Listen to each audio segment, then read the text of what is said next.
So right off the bat, I'm going to turn the environment life back off real quick. We're definitely going to come back to this, but for now, I want to go back to the distant light while we work out some of these things. So the mantra settings then. There's a lot over here under the rendering tab specifically. Well, we don't need motion blur. I guess I could have had that off, but that's definitely not the worst offender. So let's actually start with that being off as a good baseline. So when we rendered the direct light before, it took a 1 minute and 20 seconds. And now we're going to render it again, and let's see how long that ends up taking without the motion blur on. Not that we could see much motion blur anyway, because there wasn't really much velocity to speak of, but just so all things being equal, let's see what we get. And there we are, and as we can see, it's basically the same. 1 minute 19 seconds now as opposed to 120. I mean, that's effectively the same thing. We saved a second. I couldn't even tell you if that's because of the motion blur being turned off or what. In any case, so it takes about 1 minute and 20.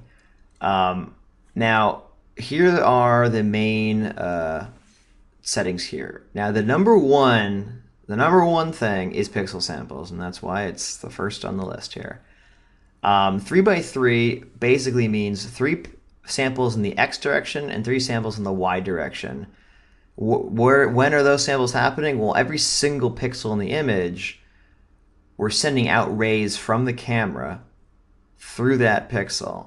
What does it mean? It means that it's going to kind of divide every pixel into 9 3x3 subpixels and send rays through each of those subpixels instead of just through the main pixel. And that alone will really speed things up as it comes down. Now, 1x1 is just too low. It's simply too low, and it's going to look like, well, it's going to look real bad. But you'll see how fast it goes. Look how fast that goes. Wow. Crazy.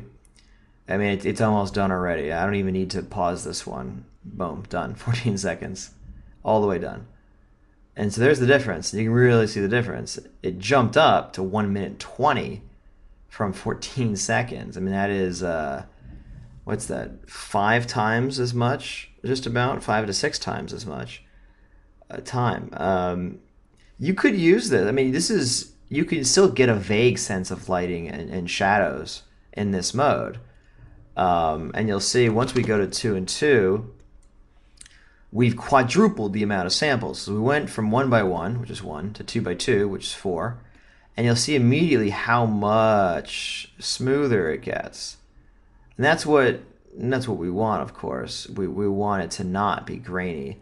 As these grainy dots are going to fly around everywhere from frame to frame, too. They're not just going to stay in the same place. Although, not that you ever really need this setting. If you click sample lock, it will actually keep these grainy things in the same spot, which is kind of weird. But anyway, you'll never need to do that. Except for debugging, maybe. So you can see how much clearer it got, and we already know that the third 3x3 looks like this as opposed to this.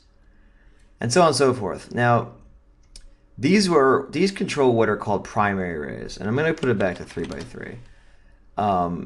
The primary rays are the rays that fly out of the camera into the scene and do the ray marching. So if we have some sort of ray coming out in this direction, so it's flying through the scene and it reaches into, imagine this red dot here at the end is the ray. So as soon as it hits the volume, it's flying through the air and it's like nothing here, nothing here, nothing here, nothing here, nothing here. And then, oh, we hit the volume. Send a secondary ray. Now we're going to talk about secondary rays a lot. It's going to send a secondary ray to the light. So here's, for example, the spotlight. Well, no, let's use the distant light. So we have a secondary ray goes from where we hit our volume, right here, or it hits the volume, it's going to send a ray in the direction of the light. It's going to go out that direction. And it's going to see, hey, do we hit any occluding objects, like maybe a tree is in the way, or a building's in the way, or a character's in the way? And if it does, oh, we're in shadow. So it'll know to color that relative to that. If it didn't, well, then maybe it'll receive full illumination. Now, the thing is, volumes being semi-transparent and, well, volumetric, as we get into it, we will need to take more samples. It's not enough to just sample the surface as if it was a solid object. It'll need to march in a certain distance, do another sample, and look, once we get deeper into this volume, it will actually have to travel through some density to get out to the light. So it's going to be self-shadowed, if only because of that. And of course, as we get deeper and deeper, there'll be more and more self-shadowing. And that's where the shadows on this volume are coming from. They're not coming from any other object in the scene. They're coming from itself, occluding light coming from that. And that's how that's determined, is again, ray marching. Sample, sample, sample, sample, sample, sample. That's what takes up the bulk of your render. It's not the primary ray hitting it. It's the fact that it's got to do secondary rays coming out at every single ray march distance in. And that's what adds up fast. Because of course it's doing that times every pixel. And then when you're asking for 9 subsamples in the first place, you can see how it gets out of hand. So let's get into the rest of these settings then. Min ray samples and max ray samples. Really should say min secondary ray samples and max secondary ray samples. And you'll see that in the actual tooltip text here. It talks about the secondary rays. Now, it's going to do 1 by default, and it's going to do 9 by maximum. Now, how does it determine how many of these to choose? Like, why not just always do 1? Well, what it's going to do is it's going to say, well, when we sent out 9 subpixel samples in, did they mostly come back the same color? If they mostly came back the same color, it'll stick towards doing 1 secondary ray each. But if it's already noticing deviation, a high amount of deviation, it will start skewing towards the maximum, because it's going to know that it needs more to get a more accurate color. And this noise level parameter is actually what determines that. This is kind of the threshold of the deviation between the pixel samples. Meaning, again, if the noise level is 0, that means that if it ever has anything slightly different amongst the earlier samples, then we definitely need more samples.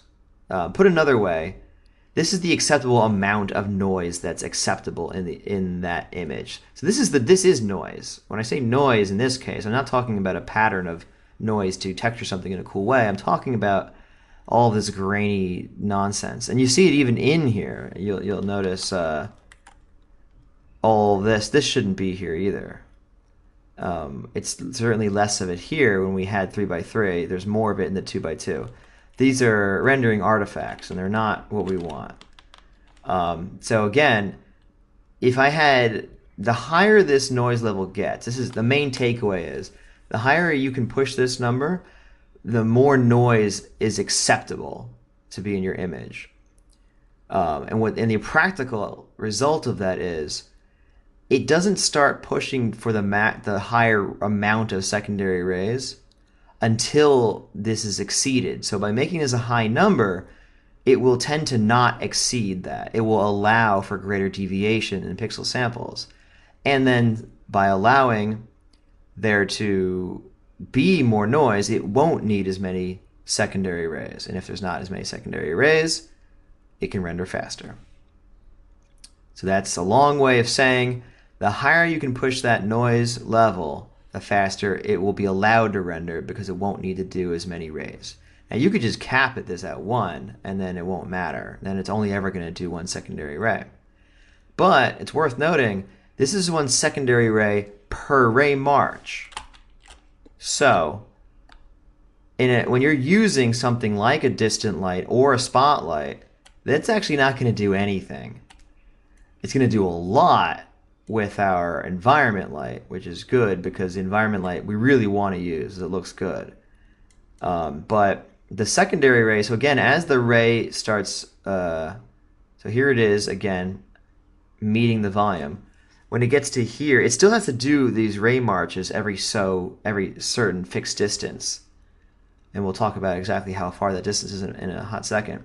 But anyway, when the ray march reaches here, it still has to send at least one secondary ray out to each of the lights. So that's why you can't go below 1. Even the maximum, you can't go below 1. The minimum can't go below 1. So you're always going to get that. So changing things like noise level and min-max ray sample is not going to actually change anything. I'm going to put this to do an absurd number, 1, and also just to drive the point home of making these all 1. So it, even if you somehow exceeded the noise level of 1, it still wouldn't be able to do anything more than 1 ray. And you'll see here that this is still going to probably, hopefully it doesn't make a liar out of me, this is still going to clock in at about 1 minute 20 seconds. I put this back to 3 and 3, so we're aiming for this picture now. So let's see. All right, and as predicted, it ended up at 1 minute and 18 seconds, which is more or less the 1 minute 19 seconds before. And if you see if he's skipping back and forth between the two, they're identical. So even though we crushed the amount of secondary rays it could do, and we also redundantly pushed this up. I mean, again, the noise level being exceeded will trigger the more ray samples, which we capped at 1 anyway. But just to illustrate, even though we put these insanely aggressive numbers on, it actually didn't lower our time at all because it has to do at least 1 secondary ray anyway per light. It will. Why I even explain it? Well, because again, the environment light, things that where it has to send out lots of rays, because it's not just coming from one point, from one direction in space. It's coming from all over the place. It has to send out multiple rays to see that.